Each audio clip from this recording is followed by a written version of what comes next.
திமுக பின்னே என்னன்னு தெரியாம கூப்பிடுறாங்க, நியாயமா அது? கேள்வி கூத்தா இல்ல, சிரிப்பா இல்ல உங்களுக்கு?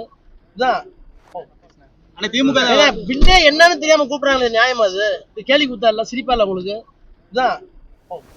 இந்த 30 ஆண்டுகளில் அல்லது 35 ஆண்டுகளில் இந்தியாவில் தமிழ்நாட்டில் கல்வித்துறை வளர்ச்சி அடைந்து, குறிப்பாக தமிழ்நாட்டில் எவ்வளவு முன்னேற்றம் பெற்று இன்றைக்கு உங்களை எல்லாம் பார்க்கிற போது இந்த விழுமியங்கள் வெற்றிகள் எல்லாம் தோன்றிக் கொண்டிருப்பது எதனால் என்கின்ற சிந்தனையும், இப்படிப்பட்ட வாய்ப்பு எனக்கு அந்த காலத்தில் இல்லையே என்கின்ற ஏக்க பெருமூச்சியும் என்னிடத்திலே ஏற்படுத்துகிறது. எத்தனையோ மாநிலங்கள், எத்தனையோ மொழிகள், எத்தனையோ நாகரிகம், ஆனால் எல்லாவற்றையும் ஒன்றாக உள்ளடக்கியது தான் நம்முடைய அரசியல் சட்டம்.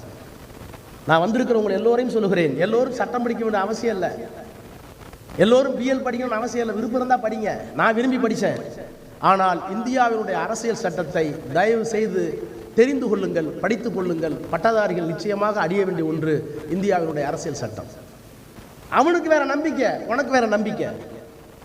அவனுக்கு வேற நாகரிகம், உனக்கு வேற நாகரிகம். அவனுக்கு ஒரு உடை. இந்த இந்தியாவில் இத்தனை வித்தியாசங்கள் இருக்கிறது, ஆனால் இத்தனை வேற்றுமைகளையும் ஒன்றாக்கி நாம் ஒரு நாடு. அதே நேரத்தில் உன் மொழியை அங்கீகரிக்கிறேன், உன் இனத்தை அங்கீகரிக்கிறேன், உன் நாகரிகம் பண்பாடு அத்தனையும் அங்கீகரிக்கிறேன் என்று சொல்லுகின்ற ஒரு அரசியல் சட்டத்தை அம்பேத்கர் உள்ளிட்ட முன்னோர்கள் எழுதிய காரணத்தினால் நாம் இந்த அரங்கில் இருக்கிறோம். உங்களுக்கு சொல்லுகிறேன், உங்களுடைய படிப்பு வெறும் படிப்பாகவும், வெறும் பதவிக்காகவும், வெறும் பொருளீட்டலுக்கு மட்டும்தான் பயன்படும் என்றால் இந்தியாவில் மதச்சண்டை நீடிக்கும். அதை தாண்டி இல்லை, என்னுடைய பட்டம், நான் பெற்ற அறிவு இந்த சமூகத்திற்கு பயன்படும், நான் சமூகத்தை ஒருங்கிணைப்பதற்கு என்னாலான எல்லாவற்றையும் செய்வேன் என்று 10 பேர் புறப்பட்டால் இந்தியா அமைதியாக இருக்கும்.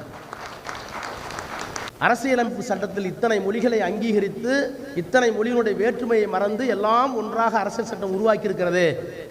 அந்த வேறுபாடுகளில், அந்த கூறுபாடுகளில் உயர்ந்த ஒரு இனம், உயர்ந்த ஒரு தமிழ், உயர்ந்த ஒரு மொழி இருக்கிறது என்றால் அது தமிழ், தமிழ், தமிழ், தமிழை சுற்றிய மொழிகள்.